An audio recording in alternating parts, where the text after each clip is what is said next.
Hello, ladies and gentlemen, and welcome to the BTS Series Europe number 4 playoffs. We are here. This is going to be the last day. We have 2 playoff matches and 1 final for you. I'm KotLGuy. That's Blaze.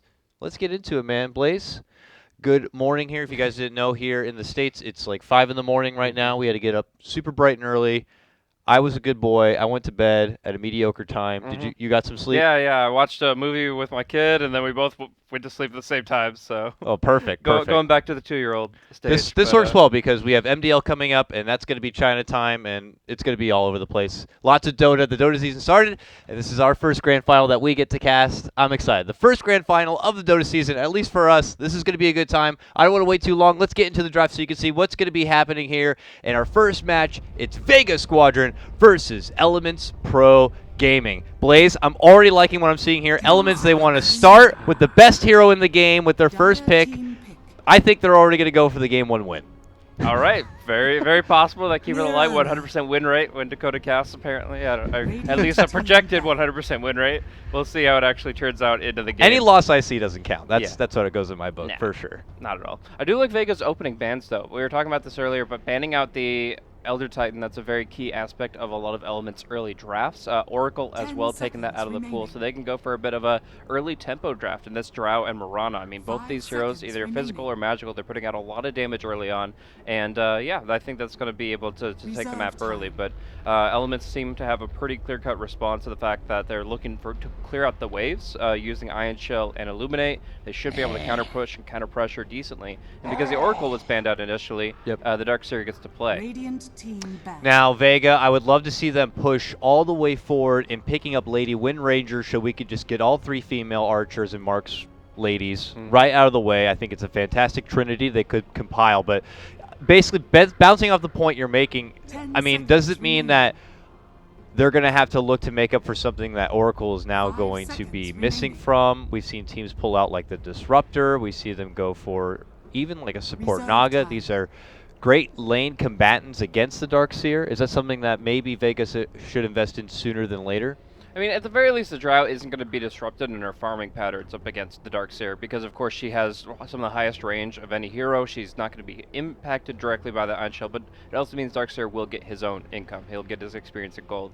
So they won't be able to shut down the Darkseer as much as they want. They're going to have to be fighting into a mechanism, most likely, but at the same time, a Drow should be able to get her farm. And yeah, I think Disruptor's a pretty good hero for just making it so that if the Darkseer ever missteps, it goes too far forward in position. Yeah, you can tell I got up at 3:45 in the morning. But, yeah. There are going to be a lot of flubs. There might be some overlays left on. There might some sound glitches. This is early morning American casting for you, okay? Yeah, indeed. I forgive you. But, so the Darkseer, if he's trying to get greedy, he's like, I really want that level 5, get that 3.9 shell. Maybe a hero like Disruptor could punish that and make sure that if he mispositions, he struggles. Or, I mean, even there are some melee heroes that can actually zone pretty well. But, for now, I like the bans coming in once again from Vega, taking out the Spirit Breaker, the Milan Mitch duo. We did get to see that before. In those 2 heroes, really good. Obviously, Earth Spirit is still pretty well known for being able to interact with Darkseer effectively as well. Oh, yeah. I want to take it back one step on the note of Darkseer and being greedy.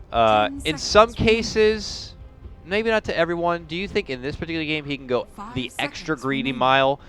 Keeper of the Light's already on your team. He could provide heavy sustain. Sometimes even goes for a mech. Any chance that a Darkseer could skip over the mech in order to invest in something a bit more to be higher impact sooner for the game overall? The big thing is, like, mech feels so much like Darkseer's quintessential item because all the other items he could get are luxury beyond that. Like, Blink Dagger's great. Pipe of Insight or some good aura items are fine. Shiva's Guard is like super luxury for him. And even in some matchups, Aghanim Scepter can be very effective. But really, overall, he doesn't need any one item. It's just like the hero as a whole wants to build up his fight potential, and Mechanism is generally the item you want on top of that.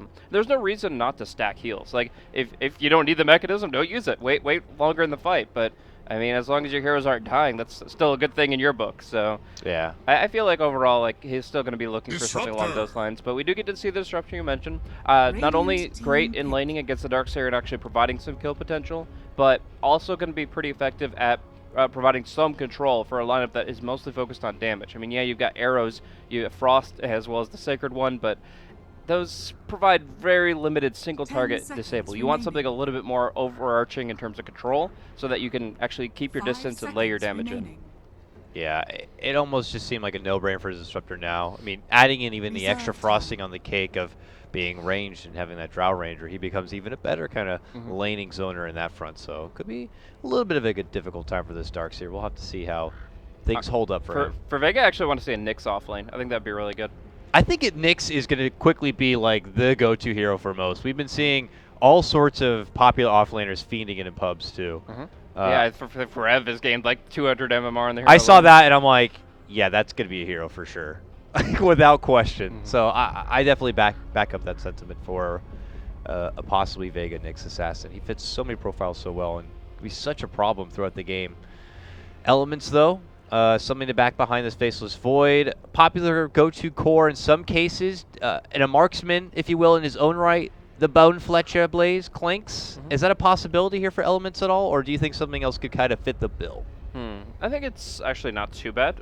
You're able to obviously DPS well into the Chronosphere. You've already got a lot of AoE fight with the Darkseer and the KotL, so I could see you going for that route. But the one thing I do like more so is a hero that can close distance. Like if you just get an Ursa and jump on, if you are able to get a mid-game Blink BKB, then you're able to avoid Glimpse and just stay on top of Drow or Mirana. So I think those are quite effectively. I think Slark would have been the ideal because you can't even leap away from the pounce, but all the same, I think that usually you're looking for those heroes that can close the gap, but at this point it does seem like it might just be the Faceless Void as your safe laner. So 10 seconds Riki as your roaming support, KotL as your babysitter, and Darkseer in the off lane. 5 So seconds then remaining. you're obviously going to see Darkseer, Riki mostly going to be in that top lane. You're looking for the mid Reserve matchup, and time. I don't know. Matching up against Iceberg is easier said than done. Even for somebody like KotLGuy, it's still pretty tough to be able to go toe to toe with the Mirana. And he doesn't get last pick either. Yeah. I mean, yeah, but even though that's something that is going to be slated, you definitely would like to know Radiant team all elements of the game, no Sure. pun intended, to see what you're going to be going against in the mid That's lane fair. here. So Sand King, though, totally disrupting this whole bluish hue we have going, jumps right into the playing field now, has also been a constant go-to as an 10 off lane for seconds many of these remaining. teams here. You know, possibly able to kind of bridge the gap, be able to grab those 5 pesky seconds backline KotLs, remaining. maybe jump a certain Chronosphere, being able to, you know, just hit him where it hurts, and now provides even extra Reserve huge time. 10 burst and seconds remaining. wombo combo team fight along with the Disruptor. So, pretty damn swell. 5 seconds remaining. And last bands come out here. Element's going Dire to get team rid back. of the Dazzle, thinking that Vega are going to go for some extra sustained power here. I don't know. Dazzle... I don't know why, but Dazzle's not really reaching out to me as a plausibility here for Vega. Yeah, I mean, it's technically seconds possible. What we remaining. could be looking at is that Mirana mid that I did expect, and then the Sand King off lane, which has 5 been more and more seconds popular remaining. recently. So, Oh, yeah. But the weird thing is, it's like, what is the Dazzle really bringing to the Drow Reserve Disruptor time. and to the game as a whole? It's kind of annoying to go up against. Like, you try to single out a target in Chrono, you want that target to die. That's why Yeah. Wraith King used to be counter to Void, just because, well, that hero doesn't die in those circumstances. So Shallow Grave obviously is a good answer, but it's really hard to position against this lineup already. You got the Riki and the Void to worry about. Some of them are going to be Surge. Yeah. So I don't know. It's Dazzle would have thrown a wrench in the works with exactly one spell, but as a whole, yeah, I feel like there are plenty of support options that would suit the Vegas lineup just as effectively. I wonder who, though, actually. It's funny because I'm here to, like, not really criticize the Dazzle pick, but I'm like, is there really something else that can kind of fit the bill? As you said, like Elements. I mean, with their- Venge swap out of the Chrono, for example, is yeah. perfectly fine, Oh, and that would works be really well great. for enhancing the damage pool of Vega. That would be very good. I mean, they certainly could use the extra power of, like, doing Roche with the minus armor, the scouting capability. Who 10 doesn't seconds remaining. hate an extra stun, you know? So I think that would be a wonderful grab up for Yeah, we haven't Vega. seen a lot of Do Venge. Aura, too. I Yeah. mean, Yeah, that's yeah, great. for sure. I mean, we haven't seen a lot of Venge Dire recently. Like, team I feel like we've almost seen as much carry Venge as we have support Venge. So we've seen that picked up a few times Yeah. recently. But I mean, I think it's pretty solid. It's a decent way to add in the extra magical damage and control against the Darkseer in lane, and again, that damage enhancement.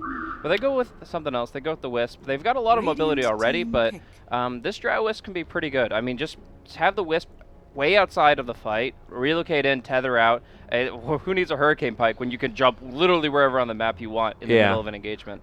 It's an FNG special, and 10 something that seconds remaining. he feels confident grabbing. I don't know if it's something he was planning on going for, or 5 kind of had to seconds remaining. settle on per se. But Elements All right. grab up the life stealer here. Maybe something they picked up when they were squaring off against AdFinem earlier in the group stage. But here, Swift ending.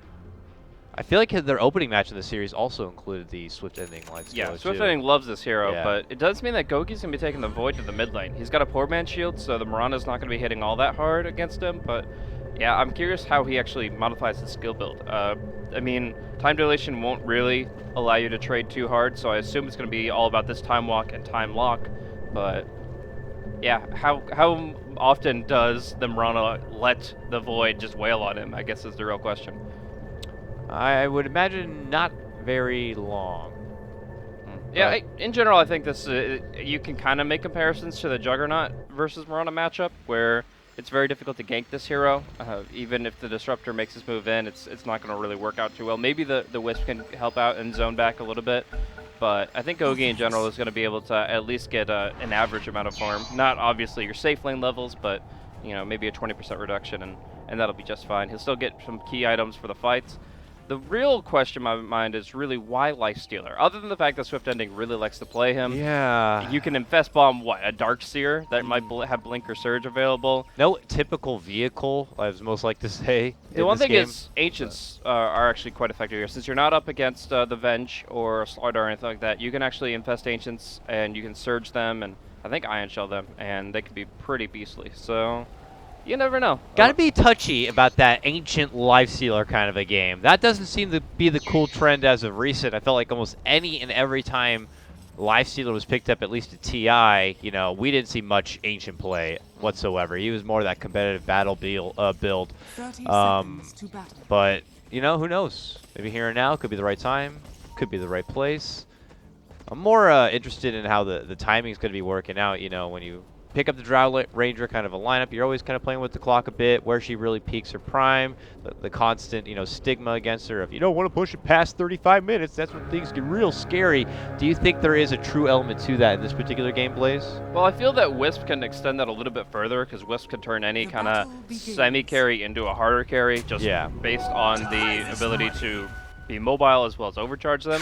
But a big thing here in my mind is the simple thing that Sand King and Disruptor are both countered by BKBs. So you've got Rage on the Life Stealer, you'll probably have a BKB third or fourth item for the Void, and from there, yeah, I actually do think this lineup will fall off pretty quickly. It's not just the Drow factor, it's the fact that they're so emphatic about their magical damage output through either double Starstorm or through the Sand King combos, the Disruptor combos. Yeah. You really do, you are much more on the clock in this kind of a setup than you would be with a few alternatives. All right, to the top lane we go early on. It's going to be Mitch's Darkseer, which uses a Thunder Strike and gets harassed back just a little bit. Milan will show himself. The Mitch and Milan duo back together once again. We'll have to see if their pesky Invis Ricky Iron Shell tactics are going to be getting any sort of positive energy the way, but with an early sentry committed, that could be a bit tricky. The big thing is they have to take the sentry fast. Both they go do down. Get it, Nice grab by Mitch there. Yeah, that's still what they need, actually. Yeah, good enough. He'll have to take a hard couple of shots on the chin here, but steps back, eats his salve, and things could start to turn the positive here for Element soon enough in this top lane. Yeah, Mag's actually caught with the mana leak here, so they're going to go for the open wounds. He's going to have to burrow away, and even then it might not be enough here. Very, very low. He goes for the runaway. The salve does not get canceled until much later, but he will be having enough HP from that point to disengage. So does all right for himself, but yeah, still going to be high pressure on, I guess, both side lanes. Now that the sentry ward's gone, that's the key thing, is you just don't want your enemy to have sentries. You don't care if you have a sentry yourself. Back at top lane, Milan under some hefty pressure once again. They get in an extra jab, but it's still not going to be enough to bring anyone down. Both off-lane setups here taking a beating to one side and then another. For that bottom lane tussle right there, I couldn't help but feel like maybe if LeBron, now I'm not one to scrutinize too much, of course, but if he was able to step to the side and void the bro strike altogether, he could have got an extra right click and then got the illuminate off a bit sooner. I'm not too sure. He did end up eating the stun, so the cancel to the salve could have been faster and such. Yeah. It definitely could have been a little bit smoother, but end of the day, they're still forcing Mag all the way back to of base, course. So yeah. It's still going to be a pretty happy lane for the lifestealer. He's going to TP in just for like a wave and a half, though, so he's going to get his experience. Dire's bottom tower Nonetheless, is yeah, under job well done in being able to just force the offlaner back and kind of get a bit of a reset there. It looks like we've had a rotation. The Ricky looking to scout. No courier is going to be crossing his path, Well, but they he see is it, looking though. for They a know setup, possibly towards this mid lane. He's found him. Hi there, donkey boy. Going to be able to step in and get the quick swipe. Iceberg not too happy about it. Commits in, drops off the Star Storm, gets the arrow too. How dare you take my courier? Oh no, Iceberg Radiant grabs Fist! it back, but look at the turn right over. A jump out, KotLGuy. Heavy commitment back and behind the tower here. Going to be eating a lot of hefty shots, but as it seems, with the help of the PMS, he will shrug most of it off, goes for the salve, which certainly helps. Even the fairy fire, look at him chew through all consumables. This man wants to live. Is he going to be blessed with it?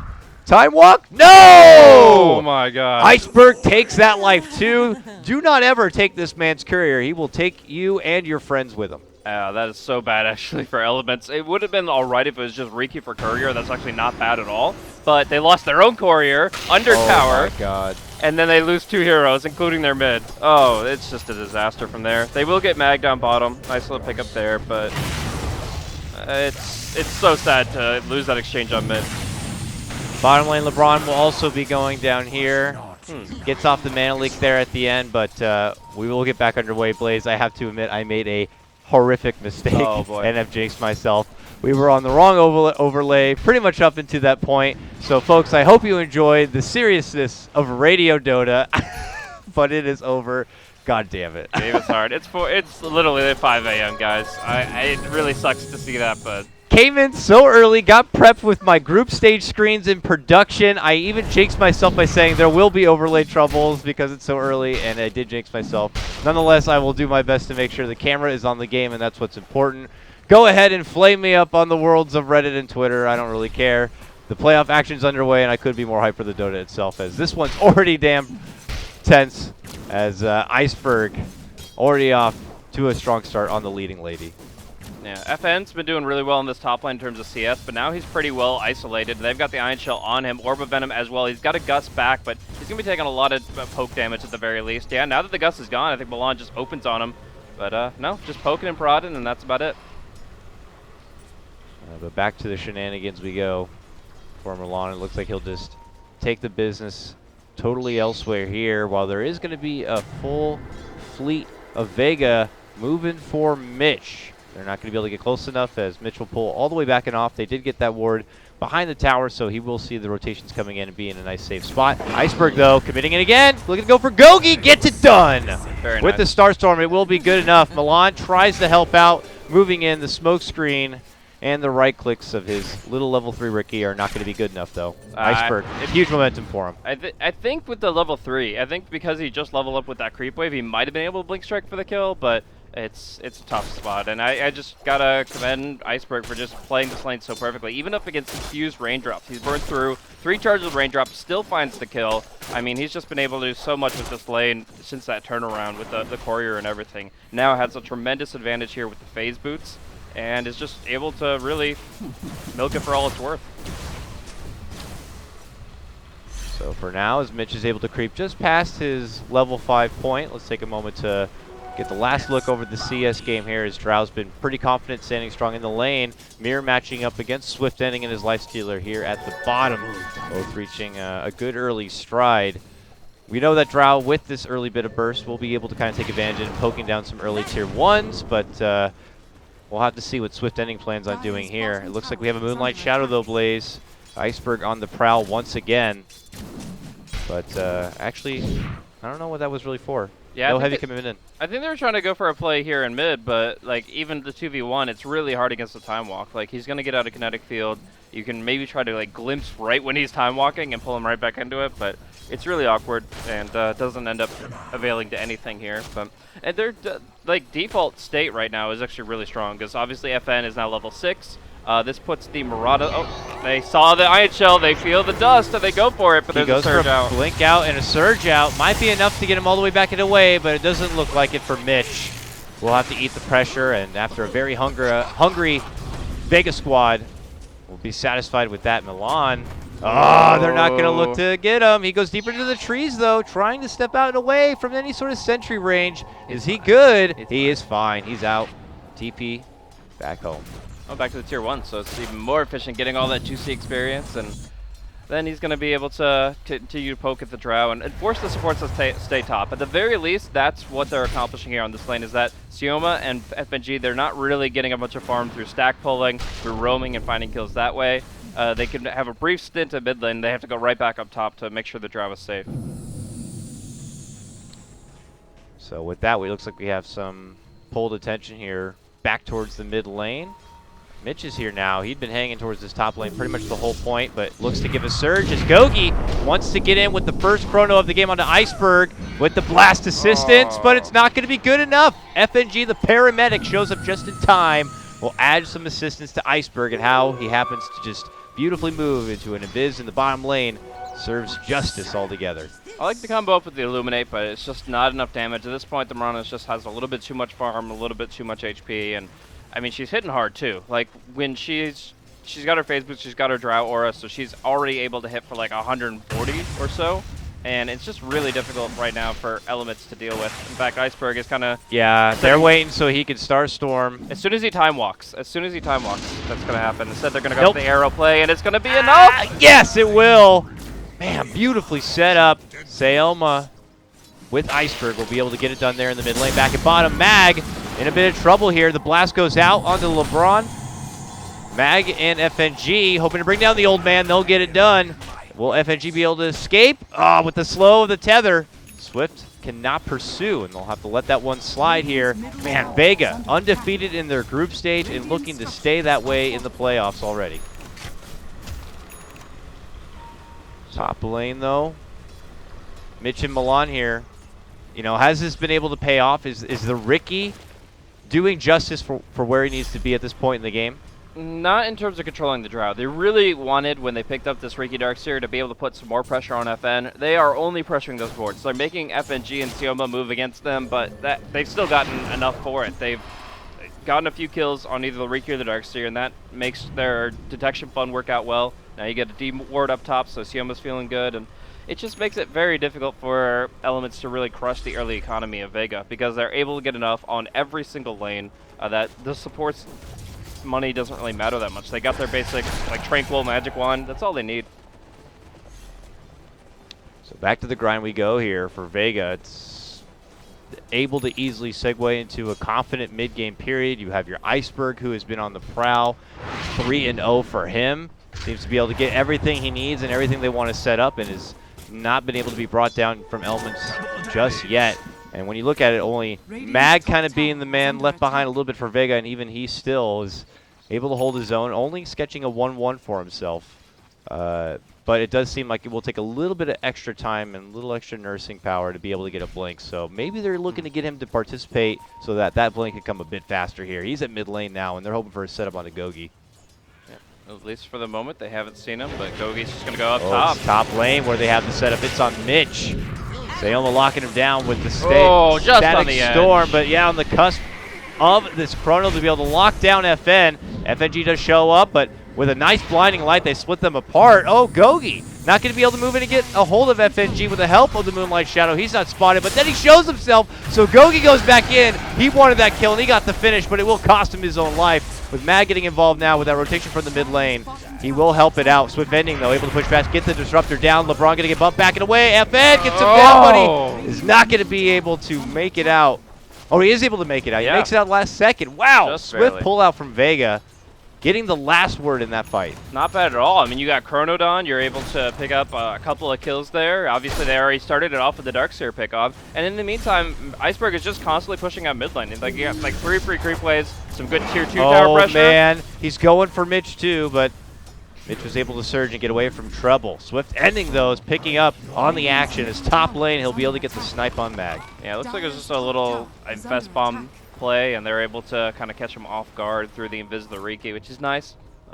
Obviously, that's another way you can kind of just stealth bomb in there, but it's elements that are kind of looking for more. I mean, right now, we talked about the lineups. Yes, Vega do fall off, but they've got this pretty massive window of time with this kind of a lead. I mean, the Yeah. Mirana is going to find her Agadins very, very soon. Like, that's only 1,200 gold off for Iceberg. And although the Sand King is still about 1,100 off his Blink Dagger, they're making things happen. Yep, and it doesn't stop. Oh, KotLGuy. Really no chance there. So he almost sets it up with a Static Storm, and because he's locked within the field of kinetics, there's going to be an easy arrow landed from the one and only Iceberg, who's been really a cupid of his own this game. 4-11.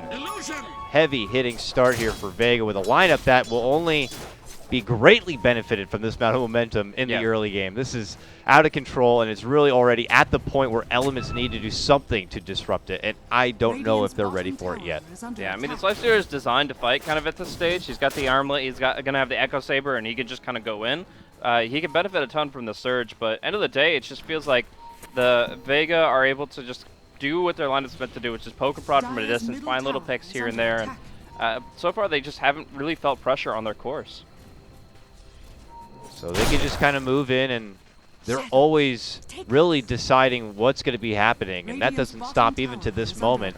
Iceberg makes the call. Moonlight Shadow confidently just walks through this mid lane. There's no sentry anywhere. No problem. Looking to just set up the easiest pick here potentially. Going for Mitch. We'll bop him on the head a bit, but because there is just too many numbers around that Element side, he doesn't want to go in alone. And that's perfectly fine. Swift Ending can keep on pushing top. It's not like he's going to break this tower anytime soon, and that means they get to put their pressure down bottom and force him to rotate. Be proactive in this situation because you've got the damage. You've got FN just hit level 11 after farming Ancients, and he's got a lot of agility to back himself up. Milan gets in a lot of information here as far as Vega putting so many troops here in the bottom lane, looking to push down this bottom side. Spirit form, something's happening, something's a brewing. Swift Ending being brought back down to this bottom lane. It looks like Elements are going to be trying to set something up and possibly looking to segue it into a tier 1 bring down in this bottom lane. Certainly with attention being on Roche in the near future, they would love to have the extra information in the area, dropping down some extra wards and removing this access tier 1 point from Vega. Hasted Riki, Infest Bomb, looking for Sioma. Night Vision makes it a little difficult though, and it looks like they just get caught by the Static Storm and Burrow Strike if they went too far. Persistent though, right out the front vision. He stepped under a tower. That was a mistake. Just within the window, and will get bopped in the face with a Spirit Ball. This game plan is not going to be happening, and Elements will have to withdraw from it, or at least look for what plan B might be. Yeah, I admire the persistence, but it's just wasting Lifestealer's time at this point. Yeah. Swift Ending's going to fall further behind. They need to do something or just break it off altogether. It looks like they are going to go for the former as they jump on in with the help of the Iron Shell and the Surge. They look to make it go into Mag, but not even that Sand King going to be an easy target. Easy Sandstorm Burrow Strike away, and that gank is over. And they're going to have to just hightail it out, but it's not going to be so easy with the Glimpse Mitch. They bring him right back. And that pointy-handed son of a gun is going to be put 6 feet under. Yeah, just, I mean, when you're wasting that much of your carrier's time to only feed a kill and get one tier 1 for one tier 1, it's actually quite unfortunate. So now we've got Aghanims on Iceberg. He's able to do so much magical damage throughout the fight. Yeah, the mech can kind of counteract some of it, but it's... I mean, you were talking about that KotLGuy. That's not happening in this game. Oh, certainly not. At least not looking like it. KotLGuy under the tower. Oh, the gust. Coming up just a bit short if they wanted to get the silence there. Meanwhile, back and below, they are going to be able to get the cutoff on LeBron. That was led in with the nice little relocate play there from FNG, bringing in the Iceberg. And that will lead to just a support takedown. Could have potentially been a lot worse there because KotLGuy was almost silenced, but it looks like he will be able to make it back and away and even avoid the little arrow there at the back end of things. But Vega going to give a round number 2, it looks like, and finish out the tier 1 the bottom. Yep, and Iceberg just patrolling the jungle, saying, if there's anybody I can find, I have so much combo damage, and I've got a heroes behind me, so he's definitely ready to go. But at least for right now, it doesn't look like the Moonlight Shadow is going to avail too much. Mitch is in some trouble, but he's got the mech, he's got the Surge, and he'll be able to disengage. Don't want to get in that panic moment where you accidentally Surge juke yourself into an arrow. It looks like he'll be fine and making it away, but just, yeah, Iceberg, the dictator, just running through the bottom, just Vega owning the whole bottom half of the map and forcing Elements not even able to kind of comfortably move into their own territory and pick up the farm scraps because they need it for a lineup that certainly is supposed to not expire so soon. Mid lane, there's going to be the commitment in. It's for Mitch and a chrono. will only hold in 3 with the blast. The firepower is certainly not there, and that's going to be a Vega turnaround for sure. Drops down the static with a glimpse back as well. Swift going to be forced to pop out the rage, and KotL doing his damnedest to drop down the blinding light to kind of separate this. It turns into a 2-for-1, but Vega not done yet. Jumping on in, looking to go for LeBron as Milan drops down the smoke screen. Nitrogen sponsored FNG going to be going down. Burrow on in though, comes from back as he drops down the epicenter. Milan going to be taken and finished. Iceberg with the Starstorm. Going to add an extra bit of gunpowder on that one, and now with the bring back on the Swift ending, there is nothing as a follow-up, but Mitch is back now. And that will be when Iceberg says, I am out of here. 7-17, another huge Vega favored fight. This one going to be 4-for-2. Yeah, and it's just like Iceberg's doing so much work in these engagements. 7-0-4, he's really racking up the kills. There was, right before that, actually a nice little pick off on FN, the invisible taxi of this Riki plus Lifestealer is able to really work out on the bottom lane, but even without the drought precision ore, they're able to put out just enough damage that they're always breaking down these supports really early on in the fights. This KotL doesn't last but like 4 or 5 seconds every engagement. It's really rough for him, and yeah, across the board, it's like I just feel like Vega's playing really well around the Chronosphere. They're either splitting themselves well enough on the map and avoiding like big 5v5s, or they're just positioning themselves well and making it so that whenever there's a chrono, there's no damage. So there might as well not be a chrono. And at that point, you just turn into, I suppose, a very passive state of just grinding out any grummy bits of breadcrumb farm you can on the map. And I don't know, does that mean you avoid, is the safer play avoiding fights and hoping for stalling things out on the back of KotL spamming out waves and holding the high ground with a Darkseer? Or do you make risks and smoke and try to just disrupt the momentum and get a huge rubber band network swing? I mean, I could see a smoke happening when Chrono comes off cooldown. Actually, we see a couple heroes smoked right now, and it's only like was less than 10 seconds off cooldown. So if they can find the opening, it would be really good. But the problem is you're going to see Vega just group up together as 5. They've got Aegis. They're ready to start beating on tier 2s, and they can do it with every hero that they have available. So even if you get like a good flank, you're still fighting 5v6. Oh, Vega could be going for a huge game-winning fight here, possibly. A jump from Mitch is all they may settle for now, but that is a quick snipe on the Darkseer. One that has just got the mech, but is continuing to be put off on being able to grab any sort of next potential pickup, whether it be a Blink Dagger or what. Vega are coming forward and coming strong, and tier 2s are not going to be standing very long on the side of Elements if they don't change something. It's not even just the Moonlight Shadow that's giving them difficulty, it's the mobility that now Vega have been able to afford. They got a Blink Dagger on Sand King and Mirana. They can just pick off anybody with that is in Blink Barrel range, straight up with their full magical nuke combo. So while Lifestealer and Riki, they might be able to spend like a minute and a half searching for a target, finally find them and bring them down, Vega can do it in like 10 seconds flat. They're able to just, look, hey, there's a target in the lane, blink, blink, kill. Like, it's so fast, it's so crisp, and it allows Vega to just continue to put this tempo out that I don't think Elements have an answer for, unless, like you said, the high ground defense with the Keeper of the Light comes into play. Yeah, Keeper, Darkseer, you know, a smoke screen on that little ramp. There's potential there for Elements to have a decent high ground hold. It's just, are they even going to have enough ammunition at this point? Vega have built up so many resources and have gained so much at this point. Their weapons are just bigger and stronger, really. So we'll have to see if, just based on itemization alone, if Vega are going to overpower Elements with their strong defenses, or if they're going to be able to hold their own. As mentioned, though, tier 2s, they're not standing very long. Only one more left here in the bottom lane, and then Elements could be stuck inside the playpen of their own base. Yeah, it's going to get hard from here, because now the Disruptor has a Forest Staff, the Drown's about to pick up a Hurricane Pike, and I really don't think that the way that they want to position their counteroffensive is going to work when suddenly Vega can just jump in and out the way they want to. Like, you can't really force the Drown to a bad position when she's sieging from the low ground with 2 Force Staffs available. Like, that, you can always get her out, you can always get her into a safer spot, and then you can kind of go again from there. And with the Manta, with the Aegis on top, like, they're built to siege right now. They do have a little bit of a clock. I think they do want to get something done with this Aegis, and they've only got 2 minutes left on it. But a little bit of farm here, a little bit of farm there, pick up your Hurricane Pikes, and let's go. I think they're going to just batter down mid, and I don't think they're going to stop. Might as well make sure you're going to be secure and closing things out. Elements at the end of the day, it's not a lineup you really want to be handing over too much. If Vega do get a bit bloodthirsty or overextend, obviously their best case scenario would be able to get a nice little pick off early on, but with Iceberg on the prowl here, you never know.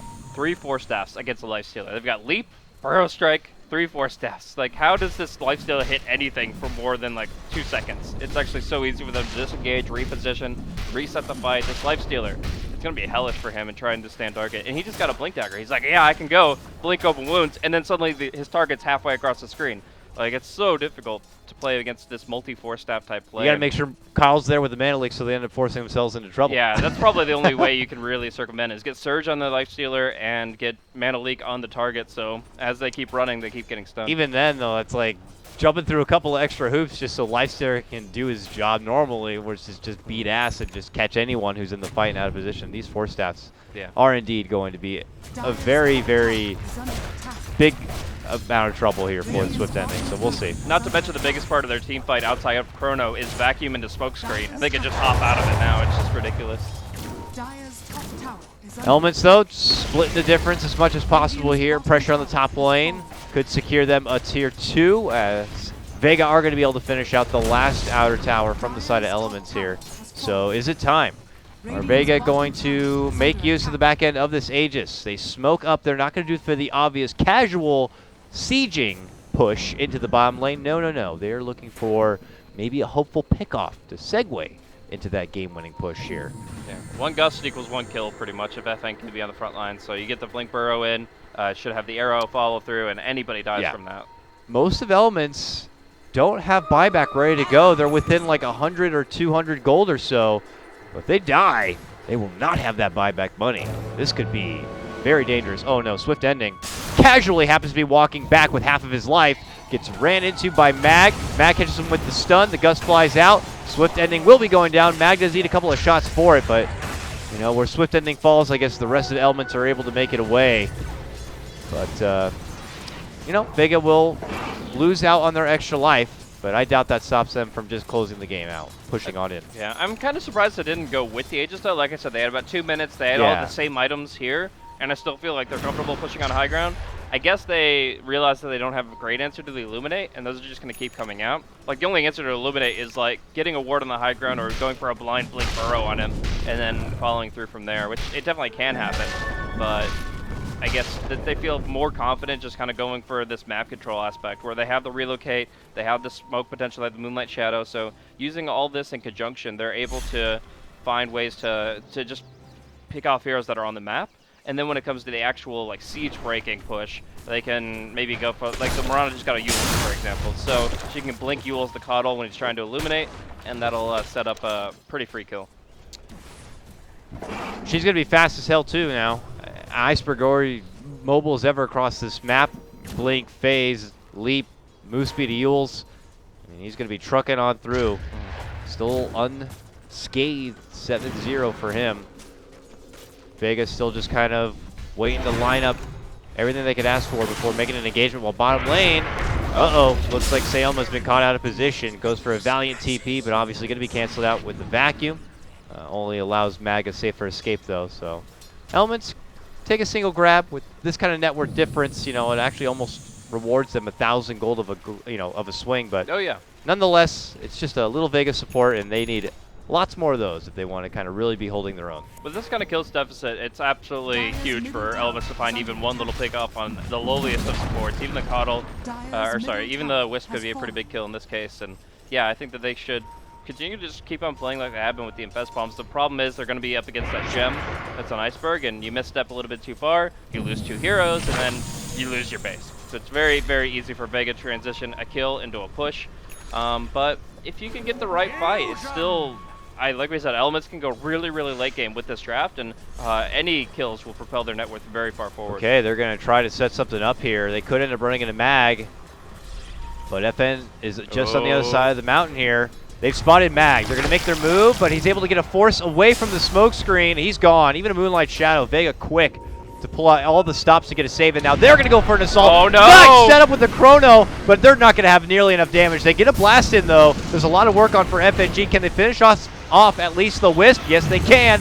they'll be able to do that one. But then, Samo walks in, drops down the stack. Stormer's going to catch KotLGuy here, and KotLGuy's going to get shot down by FN. Counterplay for Mitch, trying to drop down the wall right into the middle of the chaos right here, but he is still going to be eating way too much. The Gust silences him up with the right clicks coming on through. They will be able to possibly get the finish. No, gets a blink off, is able to back off and away here while Swift ending. Pursued by Mag. Goes in, invests into the creep. Only turned into a 2-for-1. Vega on their counterplay. Got a lot, but not as bad as you would think for Elements. I mean, I thought that it could have been even worse for Vega in that case. I think with that two-man relocate right on the front line, you're risking so much here. Drow is a hero that can't let the enemies get on top of her, and they get a free two-man chrono onto a relocate. It seems almost like a rookie mistake there from FNG, going in and like putting his Drow in the middle of the fire. But luckily you've got great fighters in Iceberg as well as Mag, as well as Sioma, able to follow it up. And while, yeah, it did cost the Wisp his life, the Drow is beefy enough at this point that he's able to survive through it, and they're able to follow it up. So a very risky position to be in, because if they do get enough damage in and the Drow dies, Vega are in a really sore spot. But they weren't able to get the damage other than just the Void and the Illuminate, and so the Drow will be able to turn it with the help of their allies. Yeah, I agree.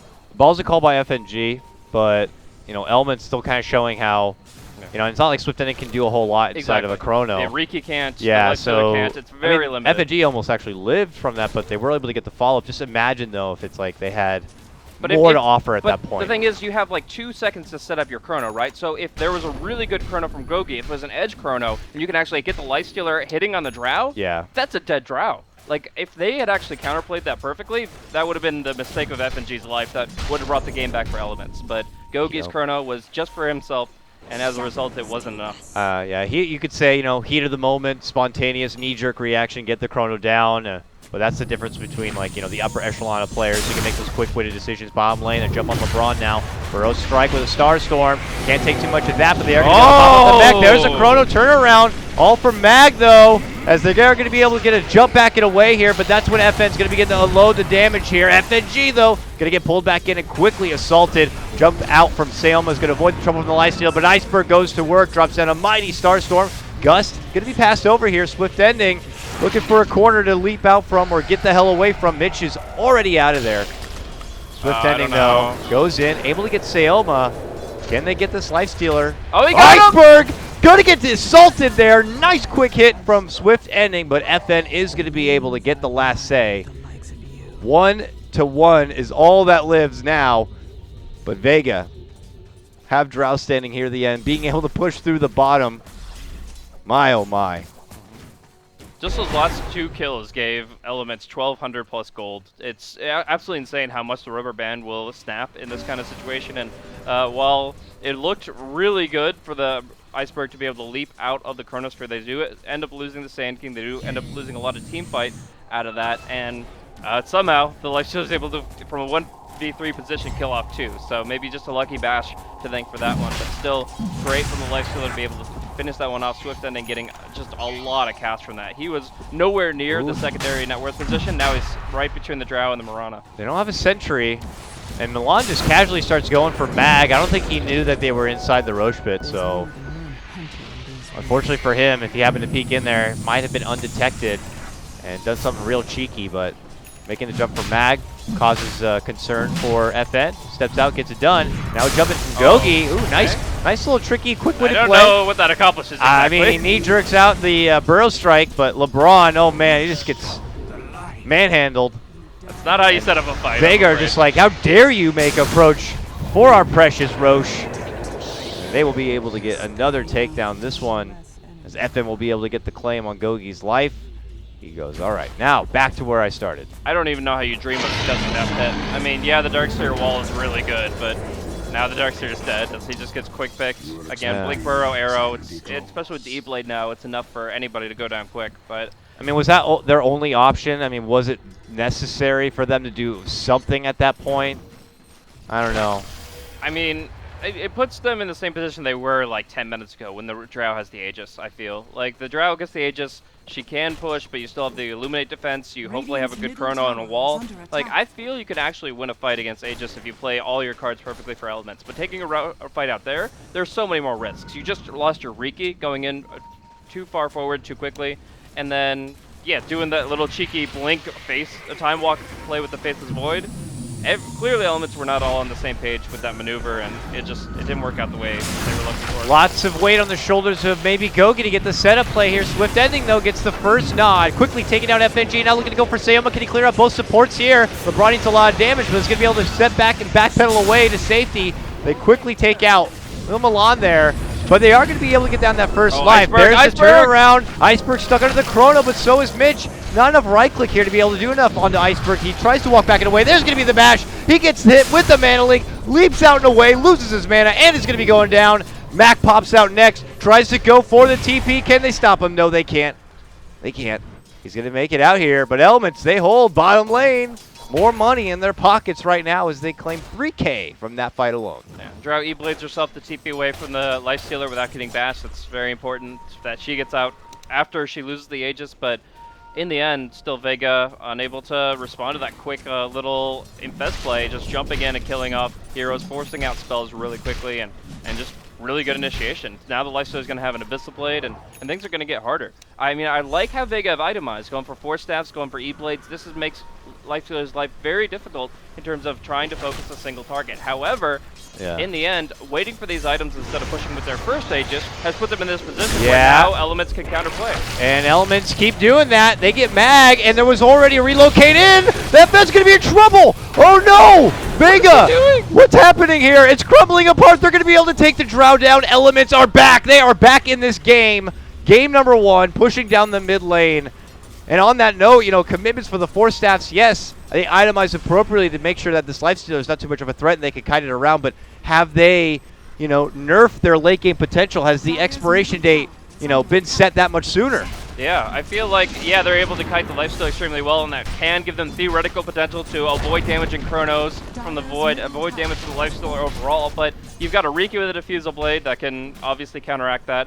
And like you said, the time is the biggest factor. The fact that they kept them delaying for these items that, yeah, can theoretically delay damage and kite in the fights really well, is now putting you in a spot where your heroes are half useless. And Lifestealer's going in under tier 4s. Wow, huge, heavy dive, and he is able to blow up the little ball. FNG going to be out of this game for 40 seconds. A hard commitment in. Elements saying they do not care about any sort of boundaries. They jump way back in to get the job done, and they will take out the secondary support in Sayoma, and they're not done there. Look at Swift Ending, man. No respect. Too far. Going way, way deep for Iceberg, buddy. He had to go all the way to Antarctica for that Iceberg right there. He goes right back to mid lane, get back to the foundation, and take advantage of this opportunity. Elements, they will get that tier 3 down. They have done more base damage already than the Drow went out. Can they get it done? Huge epi. Can Vega pull this game back? They're looking to move in. They're going to be able to bring down Gogi fast, but Swift Ending continues to go to work, and he's going to take Mag down right away. Mag going to be forced to buy back, and now goes Iceberg leading on in. Set up with the Yules into an arrow. Going to connect. Does he have the damage, though? Does he have it? Not going to be enough yet. Needs help. FNG by his side. Swift Ending looking to turn it around. Iceberg. Ethereal. Going to be living. Looking to go for FNG. Not going to get that one. Backing away. He's out. Jump. Nice infest in the cap. But that is not going to be good enough. Hops out. Vacuum back. Response from Mitch. Wall's going to be going down, but I think that might not be it. Vega could be able to hold from this point. Stack Storm slightly off the mark, but they'll pull him right back inside of it and finish it off now. Woo! FN will be able to take the triple kill here at the end. Elements, man, they're fighting with all the stops right now. Vega are able to claim this fight, but are they back in this game now? Are they frantically rushing down this mid lane to claim this game back now? Mag made so many big plays in that fight, being able to smoke up his epicenter so there's no way they see it coming, going in for the very long range, Blink Burrow in after that, and right at the exact same time that Iceberg jumps in. Lon going for FNG, made the jump, gets the smoke screen, and will finish him off, clears the Wisp on the back lines. That could be a bit of concern for Vega. Their mobility tool is now gone. Yeah, they don't have a way to get out of this. So now, like, FN is all afraid that he's just going to be picked off by, like, 2 heroes. He can't be relocated safely out. He's in a very dangerous position. He has to stay very close to the rest of his allies. So, yeah, they'll push down the bottom tier 3. They'll put some illusion damage onto the range racks. But end of the day, without, like, the Wisp to give them any kind of confidence, they're only able to poke and prod at the racks. They're not able to make a full-blown push. This is really big for Elements to kind of continue to bring this game back. And still Vega, at least they have their racks. Like, I actually feel like if Sand doesn't make that exact play, collaborating with Iceberg there, and then buying back after to continue to force them back, I feel like Elements just take barracks and the game is half won. Oh, man. Can't help but do the whole, like, what if kind of a game. What if things have changed dramatically? We have a whole new game now. Just game number 1, Blaze. I was on the verge of thinking that this could have been a swift game 1 for Vega. They were looking just as polished and sharp as they looked in that group stage, but Elements showing their tenacious, never say die behavior. And I felt like they were going to be cocooned inside their base, looking for a high ground defense. They had continued to go on the aggressive, and they're going to be rewarded for it. Heavy deep in once again here for Elements. They're going to be able to get off the chrono. It's for FN, but they're not liking it here. There is a relocate save from FNG, and this could be bad now for Elements. Vega looking to turn it back now. They're going to get a good gust. They're going to get a good kill. Gogi's going to be gone. Now FN under pressure here from Swift Ending and Milan, able to force Vega to the low ground and out and away, but he's mana leaked. He's going to get stunned. The jump from Milan is there. Looking to go for the finish on Drow. Should be able to get him a burner from Mag. He's going to get the save. LeBron will be able to finish off with right click, but he's just a coddle. Could be going down. Does avoid the last right click there. Going to get glimpsed back in. Will ultimately get finished. Swift Ending, the last man alive here, is the big raid boss for Elements, but being outnumbered, hoping to kind of stall out a bit. I'll take this frickin' bird car and get the hell away. Bird car. But Iceberg, though. It's the Birdmobile, man. Yes. Swift Ending, though. Okay, glimpse back, turns onto Iceberg, ranges off that glimpse. And he's looking to make it back and away. It's going to be a long kill. Yeah, this is going to take a long time. This is like the O.J. Simpson chase right here. But he's turning back, and he's offering his own bit of spunk.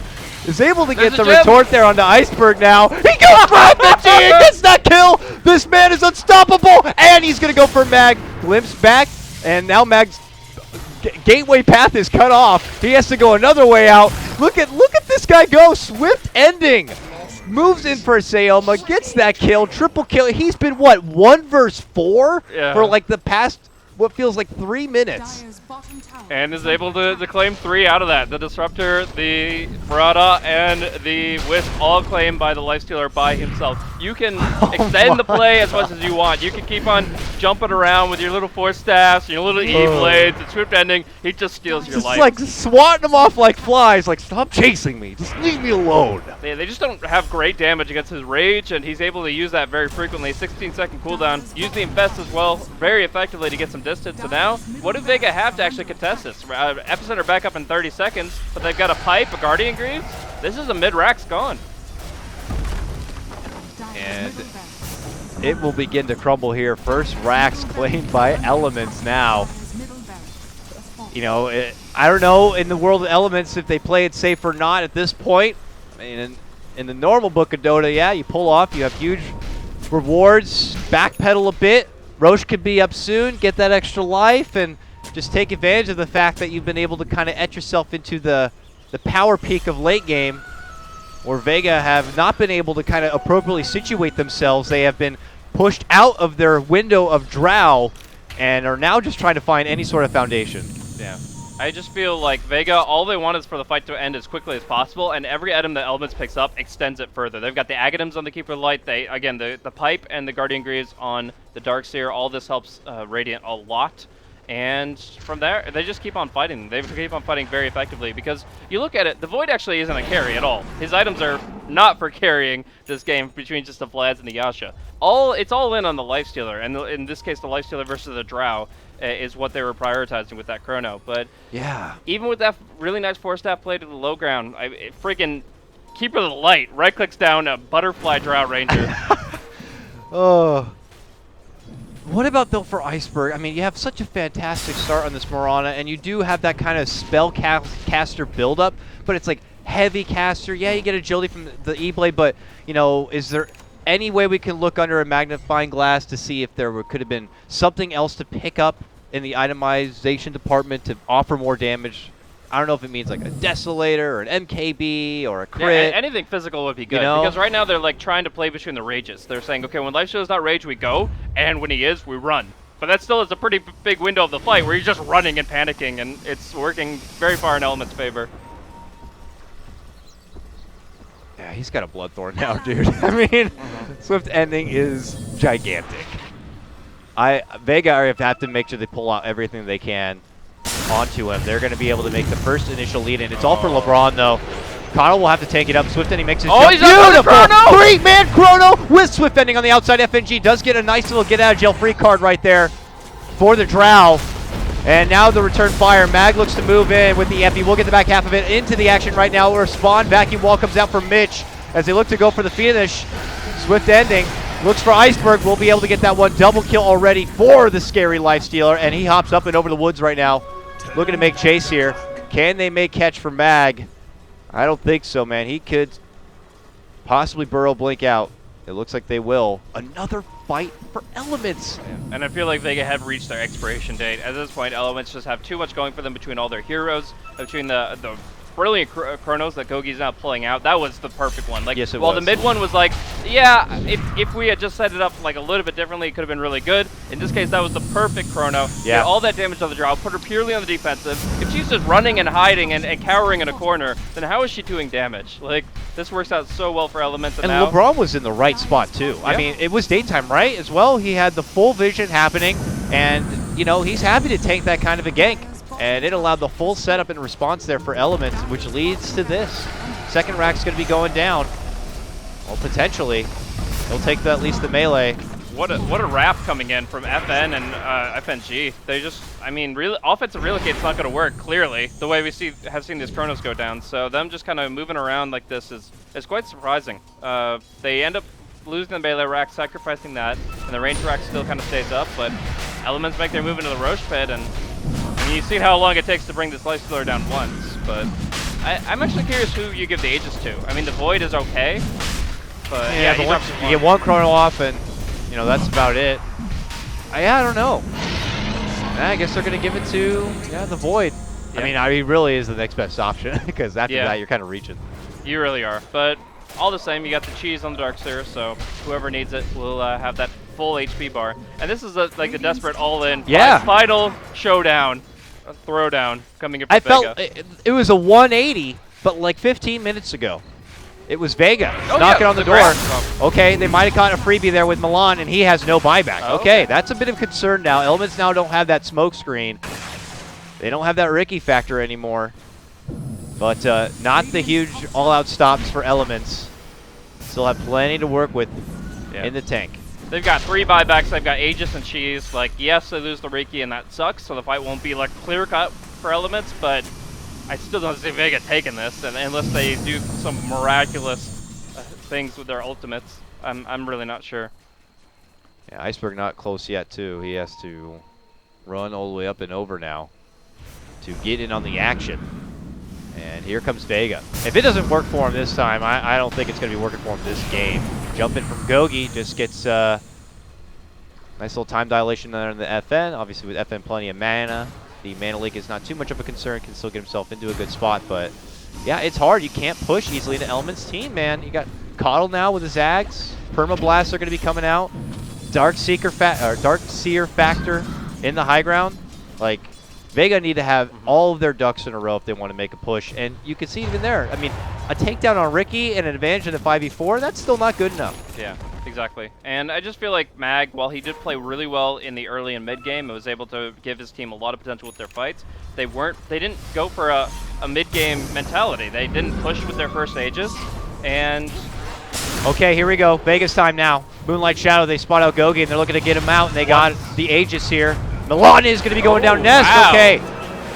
This could be a double takedown. Response from KotLGuy. He will get the chrono onto 2. Stackstorm responded, though. This is awkward now for Elements. Now Swift Ending will show up, and he just annihilates FNG in 2 shots. Now looks to go for Sayoma. They get both supports out of the picture fast, while Iceberg continues to move on in. He will be able to get the burst finishing off KotLGuy.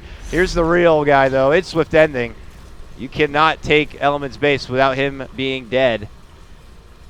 Vega do manage to kind of get a better fight in numbers, but that is not a game-ending fight. Yeah, over his desiccated and dead body. This thing is a shambling corpse at this point, but yeah, it serious is willing to give every bit of its beating heart to defend the Radiant base. And Vega, it feels like anytime like they took a 3 for 2 right there, but unless they're like taking down 4 or 5 heroes, there's no way that Elements they're going to be able to break the base. that Elements are going to lose. I mean, was it good in the fact that Vega were able to at least just get rid of the Aegis? I mean, there's that, Yeah, I guess. but we talked about how the Void, like, even having the Aegis didn't really make that much of a difference in our eyes, and I would say that's probably true for Elements as well. It's like, it's nice, but it just, he has less insurance. It means that he can't get picked off like that again, that's all. Yeah. You miss out. I mean, Elements could have just pushed forward and, I guess, used the Void as like a slow sieger, but yeah, it's not going to be too terrible. I mean, based on the fact that Vega were the team to get the pounce, again, Milan was not even a factor in that fight, so there was no smoke screen, no Ricky at all. KotLGuy was not able to kind of get his like ideal chrono. Not good enough for Vega yet. Mag in the mid lane. You have to be careful here. Yeah, they got Gem, but they're not able to get damage on him, and instead Arrow or a Burrow Strike could fly through very Moonlight quickly. Shadow. Milan's out. And Elements could say just get the hell back if they want, but they have the Gem. They could use the positioning a bit better. Mag is going to be in the high ground. They quickly annihilate and take out Milan. It's 3 straight fights. He's going to be taken out right at the start here. Mag is going to get blasted.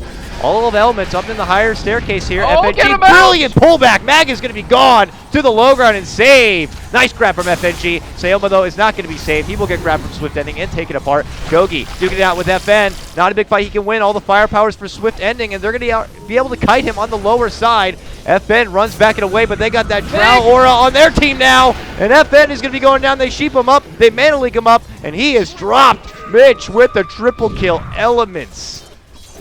They win the fight, and this could be enough to claim the game. 90 seconds, no Drow Ranger in this game. You can run, kite, and hide as long as you want, but in the end, they can't actually take the fight. Like, Drow is stuck 1 versus 3, while Swift Ending 1v4s effectively. It's just, in this position, Vega don't have the heroes where they can kind of like get strung out like that. They just have to go. They have to realize that their only option is offense, and all these defensive plays, they work for a while, but in the end, they lose the fights. And we saw here that the Hex coming out twice from the Darkseer was the key factor. Oh yeah, such a big shutdown. And good itemization there for Mitch. And now it's going to be Elements here, knocking down the last couple of racks. Vega feel like they have one last hold in this game of this playoff matchup, best of 3. There is no lower bracket either. So it looks like Elements could lead in the series with a 1-game advantage. They're 1 step away to move into the finals. Vega, though, let's see if they have any last breath in them. Strike for Milan, but still just a bit too far, a bit too deep. Elements looking to double back, finish out that last Rax. It's all Megas now. Should be Elements' game here momentarily. Vega could be already contemplating and game planning how to start out game 2 and where this game went so wrong. Yeah. I feel like they just didn't play their lineup. Like, if you are afraid of Illuminate, maybe you drafted Nyx instead of a Sand King.